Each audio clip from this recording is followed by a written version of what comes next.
भूत का घर। यह कहानी एक भूत की कहानी है। इसमें राज नाम का एक दोस्त था। उसकी तुरंत ही नौकरी लगी थी और उसकी पोस्टिंग मेरे ही गांव में हुई थी। गांव से थोड़ी ही दूर पर एक बहुत बड़ा और बहुत पुराना घर था जो कि बहुत साल से बंद पड़ा हुआ था। राज ने किराए पर रहने के लिए वो घर ले लिया और आराम से अपनी नौकरी करने लगा। कुछ समय बाद कुछ ऐसा हुआ, एक रात जब वह सो रहा था तो उसे एक अजीब सी आवाज़ सुनाई दिया जो किसी जानवर की आवाज़ की तरह लग रहा था। शुरुआत में राज उस आवाज़ पर ध्यान नहीं दिया, लेकिन फिर दूसरे दिन भी उसे वही आवाज़ दोबारा सुनाई दिया।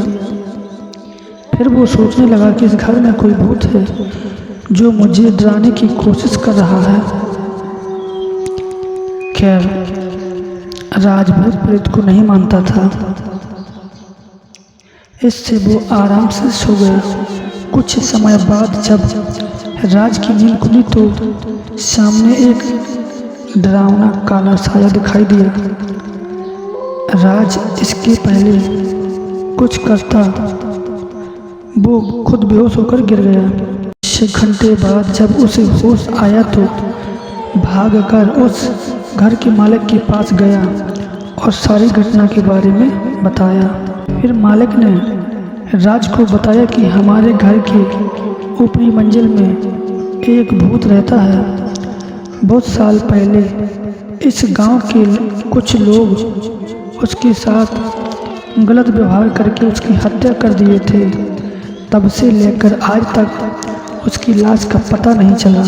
ये लोग तो यह भी बताते थे कि रात के समय में इस रास्ते से अगर कोई जाता था तो वो भूत उसे अपने घेरे में ले लेता और कई दिनों तक उसका पीछा नहीं छोड़ता था। लेकिन अभी तक कोई देखा नहीं है।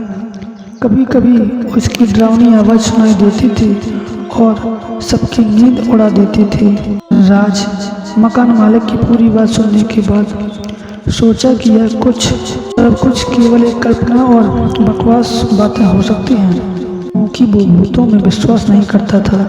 इसलिए वो वहाँ से चुपचाप अपने घर चला गया। कुछ दिन बाद रात के समय लगभग 11 बजे करीब राज खाना खाकर टल रहा था तो उसने देखा कि चारों तरफ अंधेरा छाया हुआ है और एकदम शांत सा माहौल है। फिर उसकी नज़र दीवार पर गई और देखा कि घर के सारे दीवारों दरवाज़ों पर जानवरों की तरह कुछ निशाने बनी हुई थी और बहुत से वस्तुओं को बिना किसी वजह के ही अलग अलग जगहों पर रख दिया गया था। इससे पहले उसने वहाँ कुछ भी ऐसा नहीं देखा था। एक रात कुछ ऐसा हुआ कि उसकी रूह कांप गई। राज अपने घर में अकेले सो रहा था जब उसे एक डरावनी सी आवाज़ सुनाई दिया। राज की नींद खुल गई और राज नींद से उठ गया। इधर उधर देखने लगा कि कौन है जो इतनी डरावनी आवाज़ें निकल रहा है, लेकिन कहीं से भी कोई दिखाई नहीं दे रहा था। थोड़ी ही देर में वो आवाज़ बार बार सुनाई देने लगी। जल्दी से राज अपने कमरे की लाइट जलाया। देखा कि बहुत ही भयानक और डरावनी दृश्य उसके सामने खड़ा है और उसे घूर रहा है। अब राज डर के मारे थर थर कांपने लगा और उसकी आवाज़ भी नहीं निकल रही थी। उसने मन में ही सोचा कि मैं अपने सपनों में भी सोच नहीं सकता था कि मेरे साथ कभी भी कुछ ऐसा होगा। हे भगवान, अब आप ही मेरी कुछ मदद करिए। उसने देखा कि कमरे के बीच में एक आदमी खड़ा था जिसका शरीर काफ़ी लंबा और डरावना था। दूध की तरह उजले और लहराते बाल थे, दोनों आंखें खून से लथपथ थीं। वह भूत को डरावने रूप में अचानक अपने सामने देखकर उसकी हालत खराब हो गई। राज ऐसा भयानक और डरावना भूत अपनी ज़िंदगी में कभी पहले नहीं देखा था। जैसे तैसे करके वह उस घर से भागा। खैर, उस घर से निकलने के बाद उसे ऐसा लगने लगा था कि वह सारी रात उस घर में पे अकेले नहीं थे। उसके साथ शायद कोई भूत था। उसने बार बार पीछे मुड़कर देखा लेकिन कुछ नहीं था।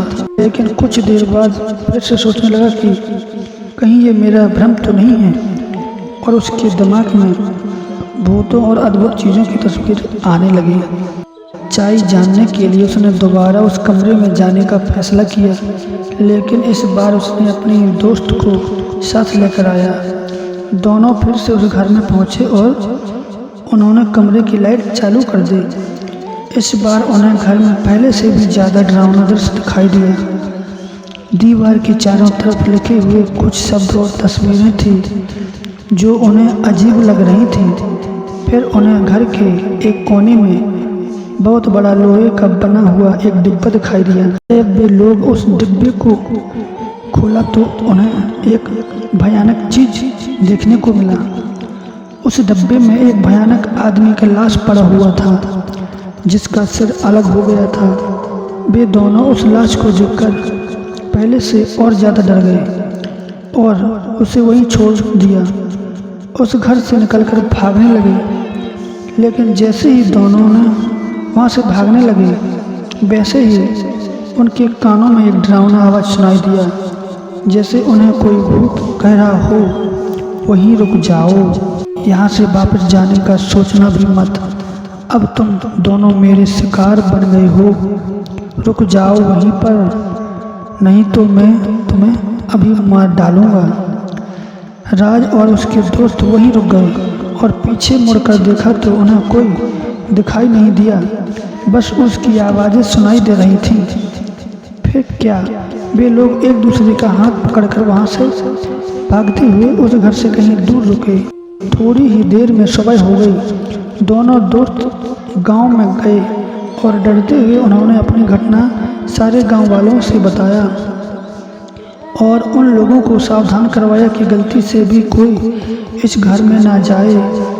हम लोग तो जैसे तैसे करके वहाँ से भाग गए, लेकिन अब दोबारा कोई वहाँ गया तो शायद वो जिंदा वापस ना आएगा।